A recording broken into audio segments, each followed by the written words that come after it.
When you get a 50-year-old or a 45 or even a 30-year-old who's unhappy or who has been downsized multiple times, and you ask them the question, what don't you want to be when you grow up? You get some really interesting answers. I don't want what my mom or dad had. I don't want a bad boss. I don't want a toxic work environment.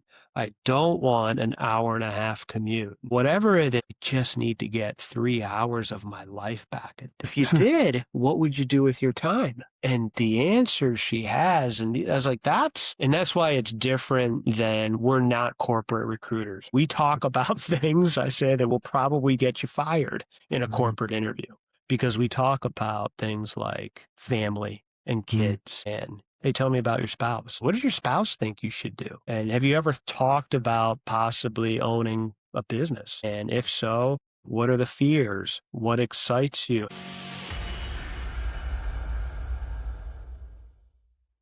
Have you ever had an experience where like you're watching your kid do something, whether it could be arts based or athletics based, and they flop horribly, and then like you make yourself to the side, and you're like ready for them the moment they come off the stage or anything, and they just like collapse in your arms. Have you ever had those moments?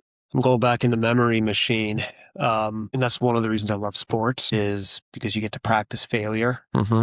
You get, I think we talked about it when we Mm-hmm. first met, and there's nothing or others. I know it's a cliche, but it's like whether it is a grade or a performance, you're up on stage and stage fright hits you, or you missed a free throw when all eyes were on you, or you're Mm-hmm. on the pitching mound and or in the batter's box. And that's just one of the reasons I just love youth sports is because you can put an arm around them. There's still ice cream after the game, there's still the enjoyment and to see how kids respond and develop resiliency. Because, I mean, my kids have been through COVID. We had a house fire. I don't know Oh if I yeah. shared that with Mm-hmm. you.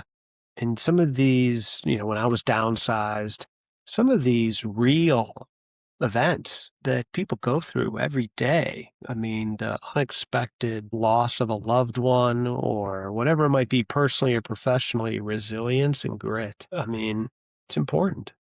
So you watch them the first time, and it's like, I want to quit. I'm gonna do something, and then you're like, you That's, build them up. You're the reinforcement, and then you watched that happen again multiple times. And you're like, now I don't even have to be the one to reinforce the fact, no, you don't want to quit just because you failed one yeah. time. And the older they get, again, I got, now an 18-year-old and coming off a sports season and probably some difference of opinion, let's just Mm-hmm. say, with coaches. Um, It's like, buddy, there's going to be that in life. You're going to work with or for people who you don't agree with, but you kind of got to figure it out. Do you think he's come to that realization of that chapter of his life I don't think so. over? Yeah, I think it's one of those things where it's just going to look back and be like, maybe, like we all do Yeah. probably, right? With our parents, like, yeah, maybe this is what mom or dad were trying to Mm-hmm. tell me. That this is whether it's a teammate, whether it's a game, a coach, your expectations. I mean, both for parents and kids. And it's just interesting how and coaches as well. And it's just one of the things I find interesting is how just the coaching and I'm all for it. You and I Mm-hmm. both do it. And I like to just simplify it. Basically, the actions through words is Yeah. how we approach it. And we can have a great Mm-hmm. dialogue, or I could be chatting with a prospective client and give them some ideas, or listen or ask questions and pull some stuff out of them. Say, hey, have you ever thought about X, Y, or Z? It's like, yeah, I thought about it. Well, there's like, would you be open to taking action, or what's prevented you from taking action? And then clients will pull in the reasons Mm-hmm. why maybe they haven't. Uh, Usually it's a spouse, Mm. for example. And it's always interesting. The same things we sometimes prioritize in our life can be the reasons why people may not do something. Well, my spouse may not be in favor of it, Mm. or things like that, at least in the world of business ownership, for Right. example. There's that guilt that can set in from wanting to even Fear. take action on those Yeah, things, right? yeah. A lot about fear. But I like that intro. We're talking about your kids because, like, as men and then like business owners and all these aspects, like most of us we have kids, Yeah, right? And then like yeah, if either other men have experienced that same thing that you opened with, that yeah, topic of like, I'm gonna have to help my kids through sports, and then when they're done, it's almost like yes, this part of their chapter is over too of their lives, but then like as parents, that part of their life yeah.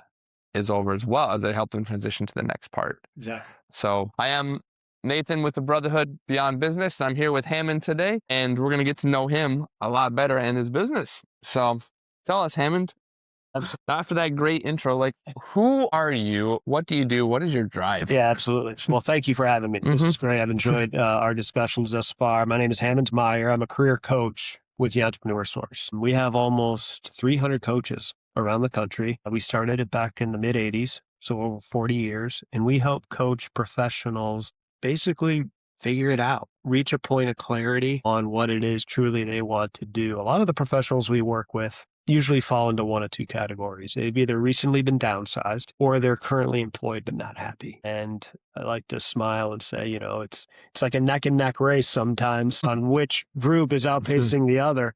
But there are a lot of frustrated professionals out there, and for a lot of different reasons. And we work with professionals who may be in their, I've worked with professionals in their 20s, mid 20s, all the way up to their early 70s. And they will say very interesting things, whether it's their parents who may have been impacted by the 0809 crash, for example. And they'll say things like, I don't want that to be me. I'll also talk to people in their late 60s or early 70s who say things like, I'm being forced to retire and get out of the workplace, but I still have gas in the tank. I still want to stay active and do this. Mm-hmm. So, and everybody in between. And we simply work with them to, frankly, establish some professional goals. What are we trying to do? What are we trying to achieve? In my corporate life, I love to coach. I think maybe we talked about this Mm-hmm. a little bit. I love to coach, but I don't like to manage. When did you realize you liked to help other people become? Yes. Great question. It's just, I come from a family of educators. Education's always been big. And it's not only maybe learning about what other people do, but it's in a lot of times learning a little bit more about ourselves and who we truly are and what were the experiences that maybe shaped us personally and or professionally. And those are some of the things we talk about because there's some very fascinating, impactful stories people have, not only about their professional journey, but sometimes even their personal. And I think that's why sometimes our clients appreciate the personal touch we bring to a professional situation. Now, on the flip side, we represent companies who are looking to build and grow their brands, I like to say literally and figuratively, all over the map, continental United States. And we also have referral partners that we work with to simply help professionals gain clarity on what's next for them. The businesses we represent are franchise-based, and a lot of Okay. people think that's, fast food, burgers and Mm-hmm. fries and donuts, and that might be one element, certainly. But a lot of the businesses we represent are service-based. They're Okay. in the trades Okay. or Electricians, plumbers, these type of electrician, people. Okay. mechanical, electrical, plumbing, which is a little bit more on my background, but also these areas where certainly people need help. People, seniors, senior care, consultative type, physical activity, gyms, franchising. Again, so a lot of people think there's a lot of assumptions too, Mm-hmm. by the way, but it's essentially the business in a box. I think maybe you and I chatted about the Lego set Yeah. analogy, right? And for those parents, and even if they still do play with Legos, I always like to ask the question, what's the most important piece in the Lego set? And sometimes, and we have fun with Mm-hmm. the question, and there's really no right or wrong answer. But at the end of the day, I like to say the most important is the instruction manual. And it's just the idea of following a step by step to whatever it is you want to build. In the franchise space, professionals start to, grasp They like that. that a little bit more. Yeah, Yeah. absolutely. And that's just one form of entrepreneurial type ownership. But then there are individuals. The thrill is in the beginning stages of figuring it out as you go, building a startup business. And because I've met with a lot of business owners who have said, and again, with the benefit of time, go back and say, like, wow, I wondered if my business ever had an owner's manual or an instruction booklet to help me build what I want to build or continue building. And that's a really interesting discussion, sort of the dichotomy between a startup business versus a franchise business versus, we're living in a day now where people are looking, maybe they've been downsized, they're looking to acquire an existing business. And that's a much different type of animal, the startup, which you've done, the franchise world, which I live in. We also work with business brokers to make introductions if someone was interested into acquiring an existing business. The entrepreneurial spirit Hmm. is alive and well in this country. Awesome. There's no doubt about it. It's just really given an opportunity to that professional to communicate and really what got them started on a path, what maybe a goal or a thought or dream involve a significant other or a Mhm. family member. I don't know if I've ever placed a client or I haven't met their spouse. Oh, wow. Do you remember the first time you ever placed that first client, whether it was, like you said, an unhappy professional Yeah, or someone who'd been downsized? yeah. And then this is like when you stepped into the entrepreneur circle and you were like, I can do this. I can Yeah, help people. yeah. It was actually, this is where it's fun because you kind of go from coach to Hmm. cheerleader, Nice. right? Nice. You don't Hmm. want to micromanage, like I said, because usually once they go with their franchise, they have a coach assigned to them within that business, and they provide the day to day moving forward as they get their feet wet and get established. And you and I were chatting at one point about like LinkedIn and the Right. power Hmm. of LinkedIn is just, I try and keep things simple, mostly for my own benefit, but just connecting professionals with other professionals. And whether it's a recommendation, I think that meant more to me than a placement. Placement is more, it's kind of like a graduation, right? I know it's like the culmination of the work done, but it's really the continuation of their journey as an entrepreneur with a roadmap and a plan, which again, depending upon one's age and stage, there's excitement. There's, yeah, maybe a little bit of fear, but it's more like nervous excitement. And I think one of the interesting things is the professionals that I work with are very confident in Hmm. their ability to do a job. Like that's what's really cool too. Um, and it's just, maybe helping them sort out some of the noise or confusion, whether it may be coming from an outside source or listen, I'm as guilty as anybody, overthinking something, let's just we um, we provide a DISC profile: dominance, influence, stability, compliance. Hmm. It's just a behavioral tendency with all of our clients, just to get a better idea on who they are simply as people. Usually, personal happiness dictates professional productivity, and I think that's one of the maybe secret sauces. Because again, at the same time, we represent organizations who are looking to build and grow. They want to bring the right individual into their franchisor world who's going to, enhance their reputation, who's going to be a performer, who's going to share in the benefits, the successes of that given brand. And those are some of the assumptions I think some of the people maybe have on franchising in general. I'm actually a franchise owner with the Entrepreneur Source. So all 300 of us, we represent the same brands. We have the same referral partners. We follow the same sort of step-by-step methodical playbook, if you Hmm. will. But of course, we all have different backgrounds. We all maybe network differently. We all have different relationships within the community that we simply utilize to differentiate ourselves. But we've been through the franchise agreements. We have relationships and we know what it's like about, the fear factor, if you Hmm. will, and helping to just relate to those clients who are seriously exploring those types of opportunities. So so you mentioned like obviously like being a coach and watching those type of, they go from coach to cheerleader. Yeah, yeah. Just wanted to touch base on that. So like, is that like almost the best parts of the job? Because like Yeah, it's so cool. you're like I did a good job. Like they are off and running now. It's like a coach on the basketball team, right? It's like Yeah, I practice, we run these things, and when it's executed beautifully, it's like yeah. there's like that sense of a little bit of sense of pride and joy that comes from those. I just got one yesterday actually from a gentleman who I met through just a mutual connection. Phenomenal guy, very interesting background. He's always had an entrepreneurial spirit. He's got a background in the financial world, and he has invested in an electrical contracting franchise Okay. in this area, Northbrook, a little south of here, and in Barrington, where I live. That's why I say you just go from coach to cheerleader, and you always defer to their business coach at the brand. At least I do. But it's like quick little questions on, hey, I'm setting up this, or do you know anybody who can help me with that?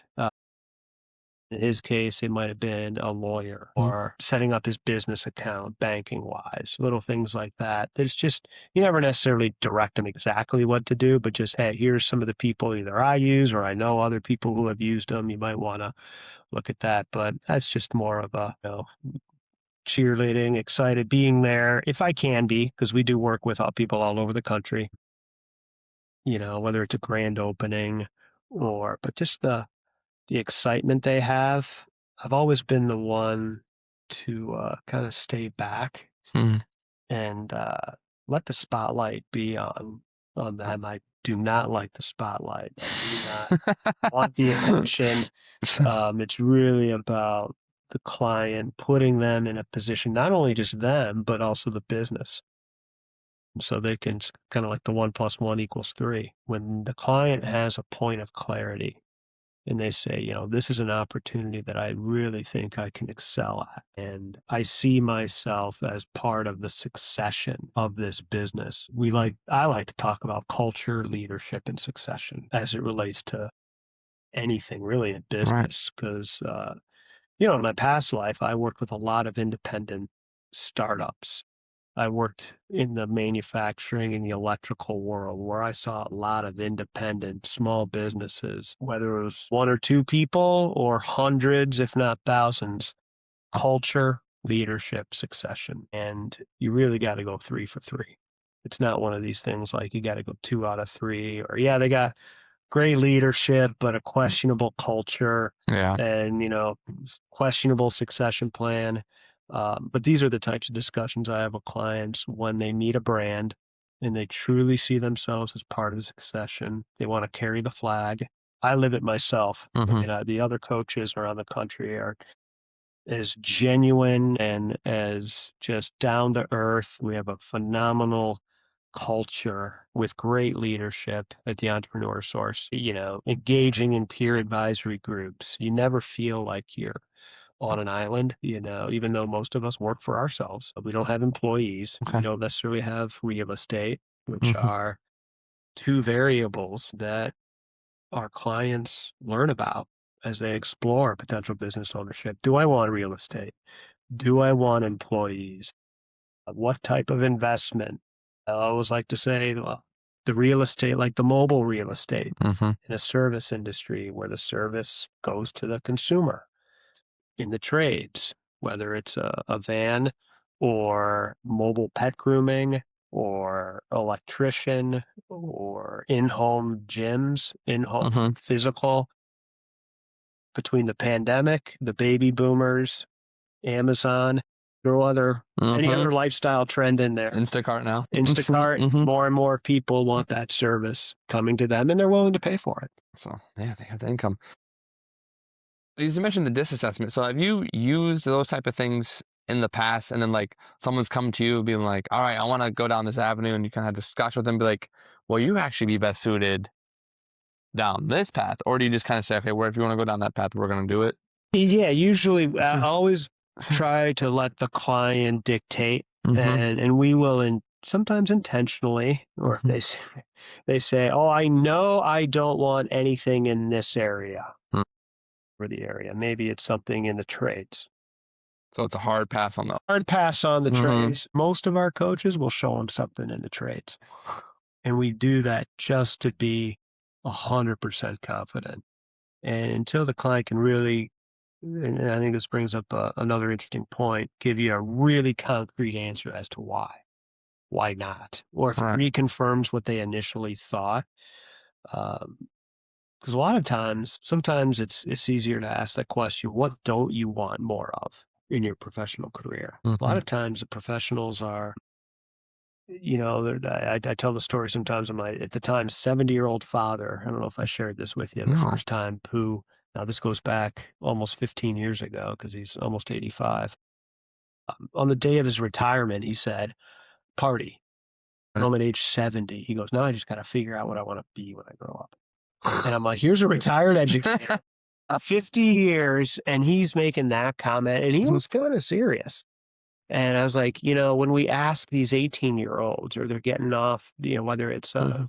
college or figuring out what they want to do or who they want to be when they grow up, it's so hard.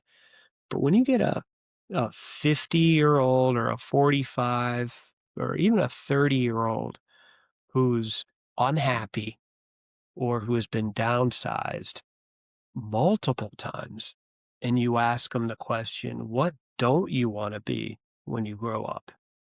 You get some really interesting answers. You get some really, I don't want what my mom or dad had. I don't want a bad boss. I don't want a toxic work environment. I don't want an hour and a half commute. I met a woman Mhm. about a month ago, had an hour and a half, each 3 hours a day in Tampa. She's like, whatever it is, I just need to get 3 hours of my life back. That's so much. You think about every week and then every year, Right? how much every time is just Right? And it's like, well, gone. if you did, what would you do with your time? And the answer she has, and I was like, that's why it's different than, we're not corporate recruiters. Hmm. We don't, like, we talk about things, I say, that will probably get you fired in a Mhm. corporate interview, because we talk about things like family and Mhm. kids. And hey, tell me about your spouse. What does your spouse do? What does your spouse think you should do? And have you ever talked about possibly owning a business? And if so, what are the fears? What excites you? Have you ever, I mean, again, these are a lot of professionals. They might have had a side gig or experiment, maybe the jam and jelly at the county fair on the weekends when they were growing up, or some entrepreneurial itch that they either haven't scratched, or I like to tell people I was involved in a nonprofit in my hometown and was, like to think, pretty successful in that, doing the right things for the right people. Is that where you got started with this? Because you really care about helping people find their dreams. And not like I'm Yeah. talking about like not the employer that helps their boss achieve their Yeah. dream. I'm talking about like laterally help other people achieve their dreams while you're achieving yours at the same time. Yeah, I think I've always looked at it as like kind of serving others, and Mhm. whether it was more about education, or I think maybe I shared the joke with you about the basketball nonprofit, where Mhm. the coach said, "I'll tell you what." He was a young coach. He's a great coach, 30 years of age, just really good at the X's and the O's on the court. And our joke was, he's like, "Well, if I handle the X's and the O's on the court, you handle the X's and the O's off the court." You deal with the real problem. And I wish I would have known, like, and he was so right. And that's another cool thing, is learning from, and he's actually an entrepreneur. Mhm. He owns his own practice, basketball training development. He's now invested in a gym, and in his own gym. He's Okay. down in Naperville, and he's built it out. And he's, when you talk to a parent about their kid, and whether it is academics or athletics, as you and I have just, even just today, we're sharing, enjoy the time with the children, enjoy Mhm. those car rides, enjoy those, because they won't necessarily come to an end. They'll just be different. And if there's a lesson you can take from, the competition or the experience that you can apply to your next chapter. Right, because as a dad right now of like the 5 and 2 year olds, you talk about like I am, especially her, their mom and we're their whole world, right? Absolutely. And there's gonna be a time when it becomes 99, 98, 97, 96, and we're just gonna see it continually trickle down when we're less and less of the world, and it's gonna be like, "Oh my gosh, this is hard." So 90% of your so child's time is spent with you so up to age 18. 90%. The time you So get with your child, like 90% is is up to the age of 18. And yeah, they leave the house. And I'm like, wow. and then we're fighting for time after that. And those are the types of themes and topics that come up with our clients. And again, generally speaking, the two things, right? Most Mhm. people want more of time and Time. money. And in general, the professionals we talk to, they'd say, like, I just want to make money, money, money, money. It's like, okay, let's talk a little bit more about what Mhm. that means to you and why. And then some of the, more experienced and older will just simply talk about the time and the time they have left. They say things like, I need a little more of a purpose in what Right. I do. Like, I need to know that I'm making a difference in somebody's life. We just, again, not to oversimplify it, but we just say, well, let's maybe go on a journey. Let's go out and learn about maybe the people who need help out there. Because there are a lot of people who need help Mhm. out there. But let's also learn about maybe some of the problems that need to get fixed.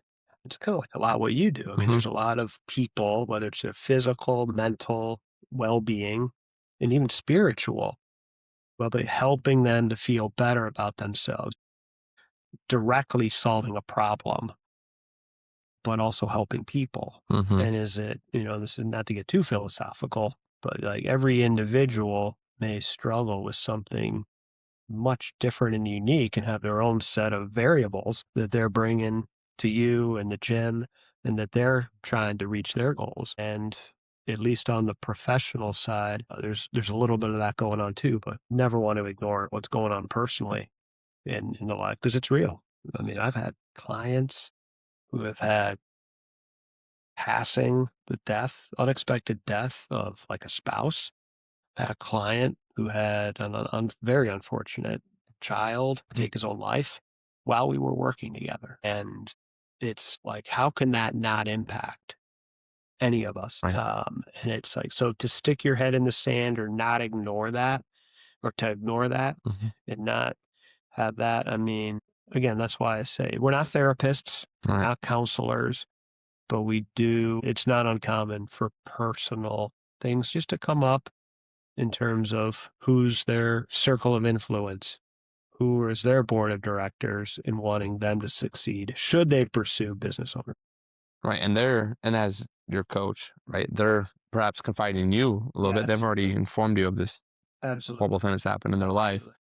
So there's that level of trust that you've created with them. Why here? Is it because the family's here? Yeah. Yeah, family's here. I married a girl from the Northwest Burbs. I say it's not the weather or the sports teams why we live in Chicago, but I'm from the area. I went to school out east. I worked out west. I relocated back here right around 9/11, back in the early two. Quarter of a century ago. Yeah, it's a kind of. I always say it like that. Maybe it sounds like too much. Well, that's all right. I share with people my This age is- because I'm 50 years of age, and I see those 25, met a young 25-year-old, and I mean it's just so fun to hear their stories and the things that have impacted them. And maybe I shared the story of a 22-year-old college graduate who just invested in a franchise, like out of college, and he's now on his third contract with them. He's in his late 30s, and he's doing great. Is he doing a trade? Because you mentioned your specialty is trades. Why do you think that's your specialty, or did you want that to be your specialty? I think it's kind of a little bit about both. I mean, Okay. first of all, there is such a need. Mm, And this isn't about the first time I bring it up as a potential with somebody, just say, Nathan, what do you think about the trades? Just keep it and just, yeah. oh, I mean, and that was, the gentleman just recently I had worked with. And this isn't about, a lot of times some of these assumptions are, oh my gosh, I need to go back to trade school or learn how to turn a wrench. Or Mhm. no, no, no, no, no, no. This is about leading the team. This is about hiring those technicians to do the work. But someone's got to read the KPIs. Somebody's got to own the business, communicate with, the franchisor, build, grow, develop everything that, frankly, most of them have done in the corporate world in some cases. And again, are very confident in their ability to do that. But the trades are in such need. I think we're going through a little bit of a little bit of a redefining in this, especially post-COVID, Hmm. where more and more people are spending time at home. They're working from home. Maybe the baby boomers aren't planning on Right. selling their homes, at least anytime in the foreseeable future. But guess what? Stuff still breaks. Stuff still breaks, and whether it's reactive, water heaters, plumbing, HVAC, or proactive, oh, Grandpa just bought a new Tesla and needs a charger in the garage. That installed.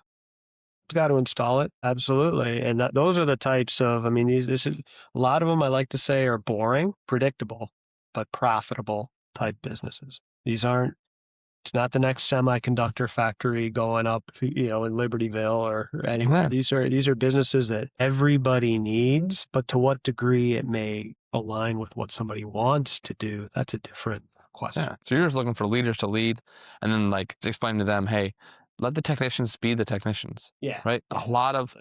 There's maybe a lot of people out there that are really, really good at their trade that don't want to the stress of owning the business. Exactly. That's a great point. Right. It's a great point. And that's the type of information and education, because we make the introduction. So we'll represent franchise businesses, and then usually three we'll introduce. Once we get to a certain point with a client, we'll introduce three. I'm meeting with a couple virtually a little later today. She's an educator. She's not happy. He's been out of work for about 6 months. And maybe in the second or third call, she brought him into the call after about our second call together. It just started out. Just you and her, and then I got to get out of it. And this is really interesting because I am talking to a lot of people in the healthcare world or education who will say things like, I got into this profession because I wanted to take care of people. In healthcare, I wanted to educate a kid.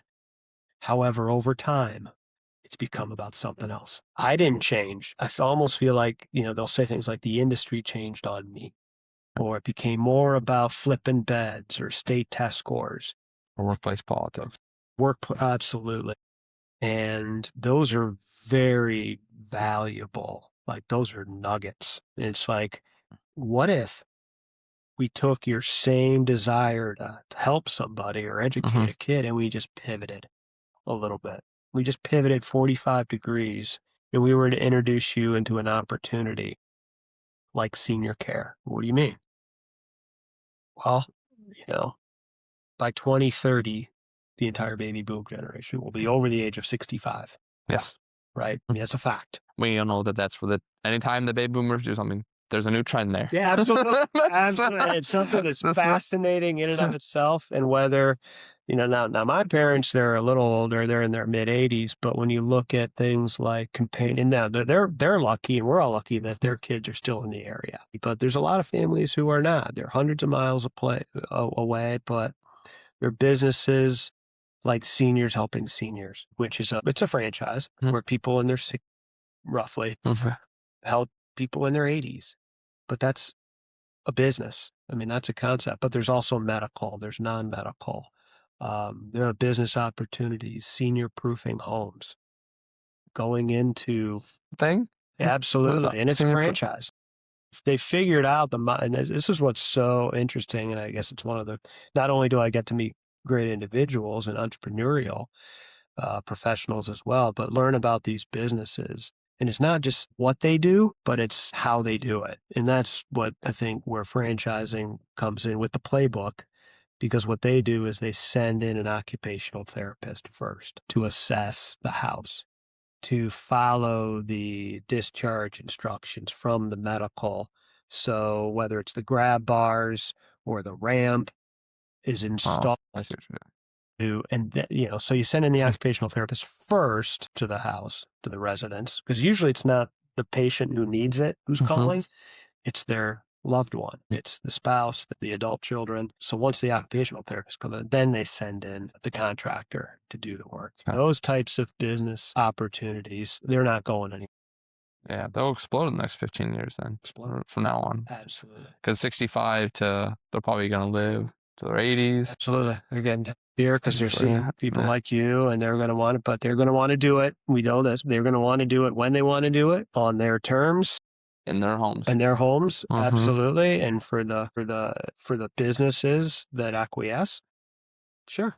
And that's what, and I've heard of, this is a cool one. Actually, my parents have that, just senior chef, just coming in, preparing meals in your house, like Mhm. leaving you with, a week or 2 weeks worth of meals in the freezer for And like these meals, what do you want me to cook you? exactly. Just Okay. comes in, interviews, gets an idea of what people want, and yeah, it's a franchise. And people say, well, the franchise, it's like, why can't I just start that myself? You could. You absolutely could. And most people sometimes forget that all franchises started as successful startup businesses. And they just evolved, and the owner wanted to develop the instruction manual.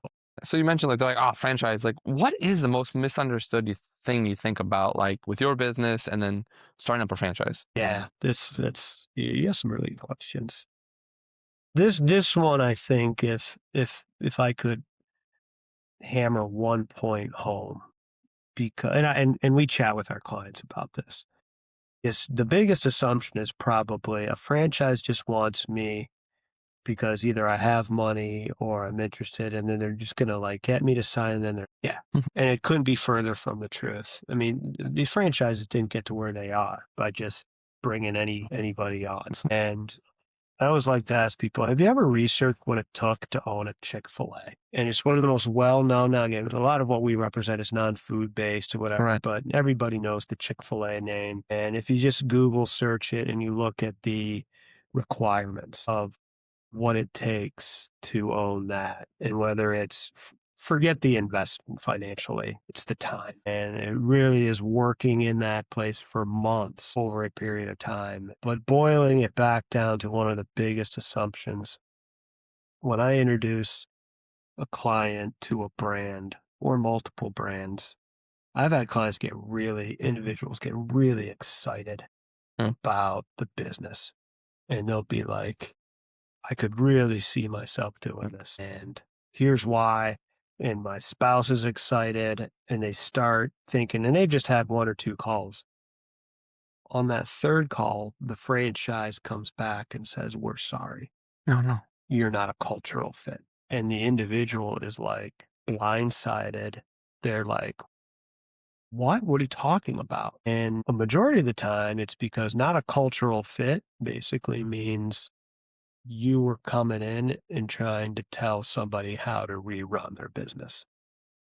Yeah. And that's not what they want, right? It's I like to say, you don't tell Mrs. Fields how to remake her cookies. She's not interested in that. She's interested in selling more cookies, right? And now the good news is we talk about that stuff before we even introduce them.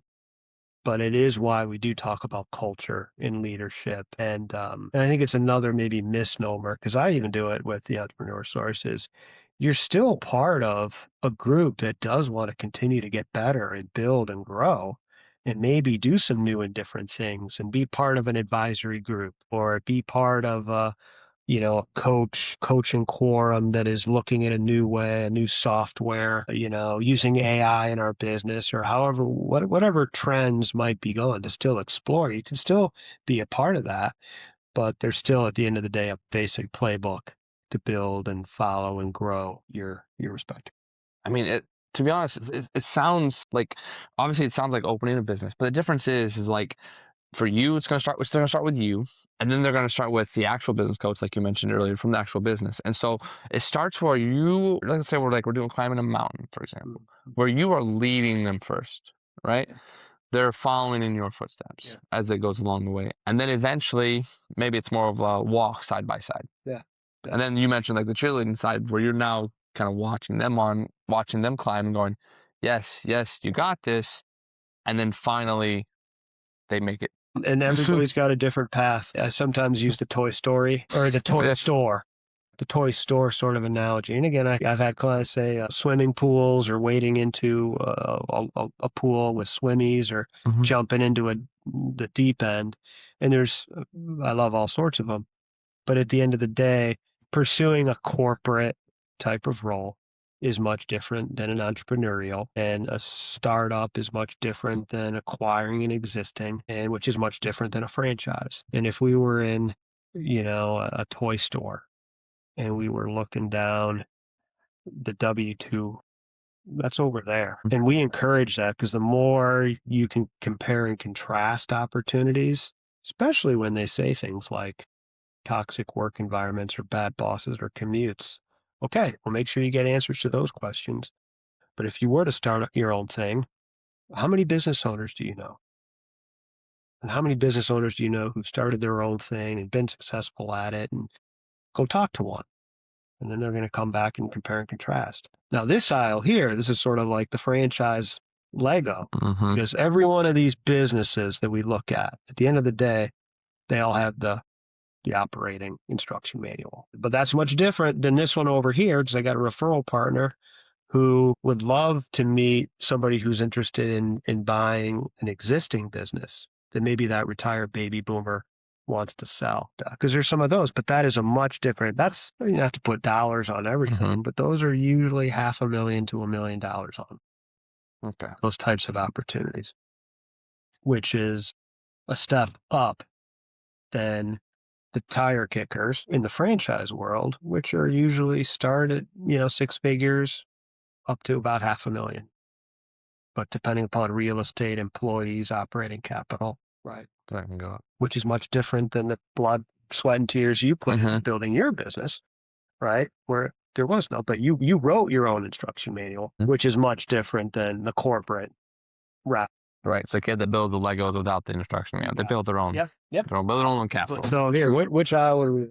So how has owning this part of the business changed you, like as a man, changed your family aspects? Like what has it done for you and your family? How does it show up at home? Yeah, I just like to say my 5 to 9 drives my 9. Okay. The time with your family Yeah, motivates your to work. me, it was like, because I guess when I was asking myself the question, what don't I want more? I was like, I don't want to be stuck at an airport or traveling while either my kids are growing up or, my parents, my in-laws family, my wife's family is in the area. There's still, and those are the types of things that, we don't get the time back.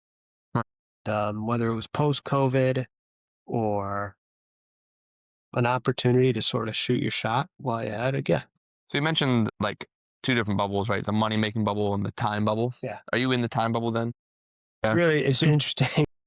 I mean, this is something I've heard from others, and maybe you've heard the same. Is there's people who have used their time in Mhm. one portion of their careers to make money, or maybe build wealth. Then what people are starting to do is, oh, I want to use now my time, Or use my wealth to make more time.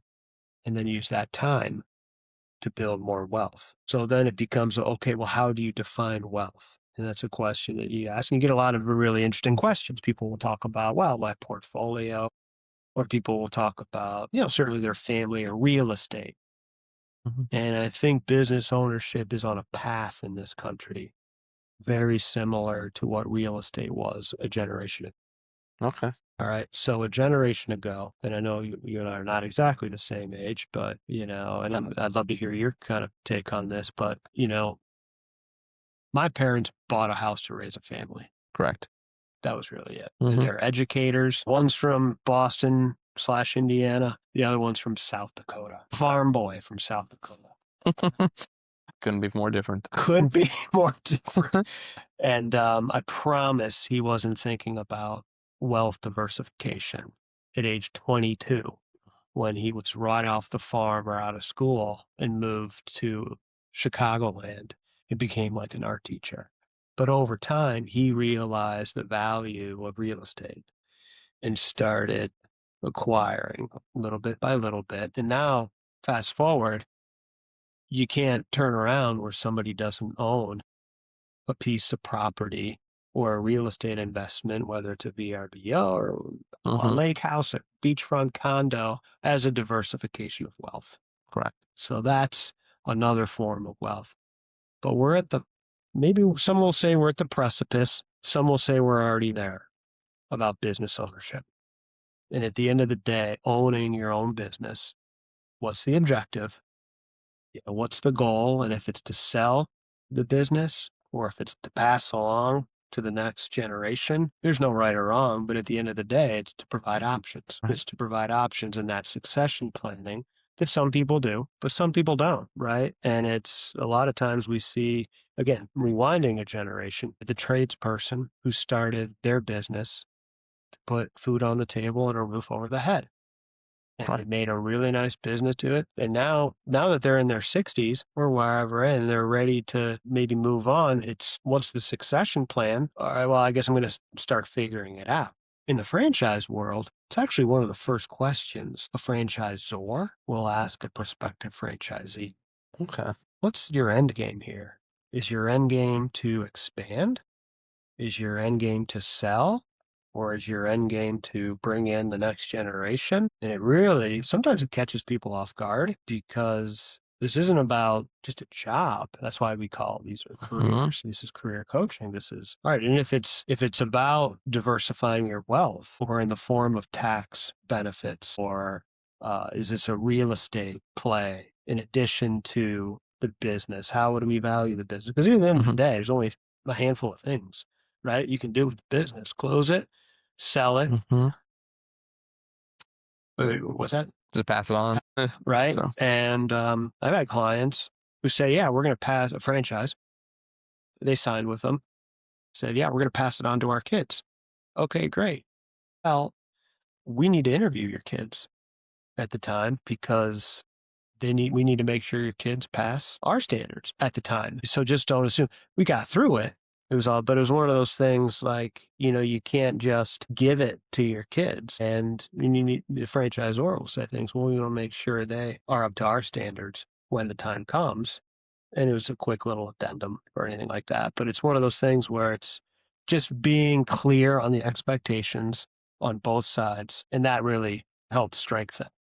How do you get through those moments when, like, say, a franchisor tells the franchisee, no, you're not a fit? Getting wise, understanding why that is. Again, usually it is the cultural. And a lot of times it's back to maybe why the franchisor would be a fit for the franchisee. Like, oh, I can't see myself doing that. One of the things I like to ask clients is if you could rank these 5 things in order of importance, how would you rank them? Time, health, family, money, purposeful work. And you ask them that question, you get some pretty interesting, and there's no right or wrong either. Like some people will say, my time is important, or purposeful work is more important, or I just want to make the money. And they say, okay, well, if we show you something that is, financially driven, where you have an opportunity to ultimately grow and, and build a nice business, particularly in the trades or in senior care. And then they'll come back and they'll say, I don't want 2 dozen employees. Okay. Well, that's what it's going to take to make what you kind of want to make. But at least Mhm. we know that. So it's like, well, what if we don't want 2 dozen employees? What if we half a dozen? Exactly. Where's your happy place, both in any of those categories? Okay. So inside of your business, like, you've done it for now for what? Would you say, like, 30 3 years? years. Yeah, 2.5, almost 3 years. Yeah.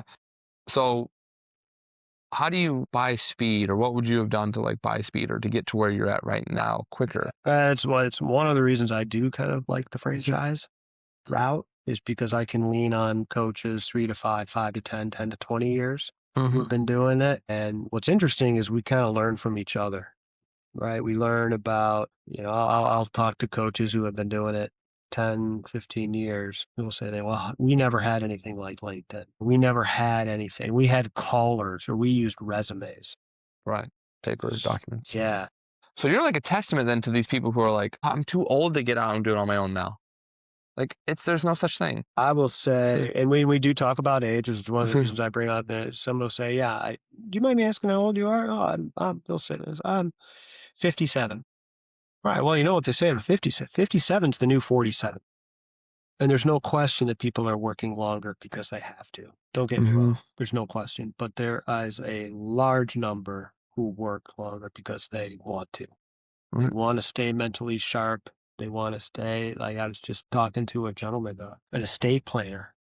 We actually talked about this because he's dealing with wealthy individuals at the time of retirement and what that looks like for them. And he was educating me on the amount of alcoholism. Oh. Yeah, people who essentially retired, didn't have a plan, and sit home, and the alcohol consumption's on the rise, and it's just not leading to very healthy lifestyles.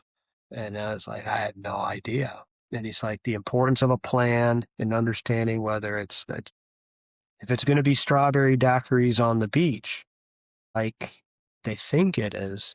He's like, well, that, there's consequences to that. Yeah. Sunburns and alcoholism, I guess was his point. But it's, he was looking at it from, the 60, 70-year-old perspective, which is, and again, he's dealing with wealthy individuals who have built, multi-million-dollar estates. Mhm. And professionally, everything was And purpose disappears a little bit as well with that job. personal struggles that So, were becoming a pair was like, that was like almost worse than when people come empty nesters. Like rather, it's like retirement's almost worse. Like, yeah. what do I do with my time? And that was So, word retirement and just what it means to people, and it's sometimes these are the questions we ask, if you had a couple extra zeros in the bank account, or you had 10 years, or, that person who mhm. had that crazy commute, 3 hours a day, hour and a half each way. If you had those 3 hours in your day left or back to you, what would you do with them? And whether it's, and people give you really interesting answers. And 3 hours. Like I think about myself, like before I had kids, I was like, oh my gosh, even if I was productive, I was such a time waster, right? Because every time you get home from work to the time you go to bed, those are hours to be like used and prioritized. I was like, oh my gosh, like 5 hours a night is an eternity to like a young entrepreneur who They doesn't have say the kids. days are long, but the So years are quick. yeah, that's right. So gosh, it's crazy to think about. So what would you want people to say though about you as a business owner, or hope they say about you as a business? I'd say it's more about as a person, Okay. honest, ethical. I mean, well, and even in our disc profile, it's kind of funny. The results come back natural Hmm? versus adapted. Okay. And, when we know who we are as people, and of course we can all adapt where we are in certain situations, but, our circles as we get older become so much tighter. We're, just kind of my opinion, but again, I'm seeing it on both sides. But that's why I love coaching, but cheerleading as well, and just being a trusted resource for somebody to go to when they have a problem. Because there are a lot of professionals out there who are going through challenges, who are not sure what the next chapter holds.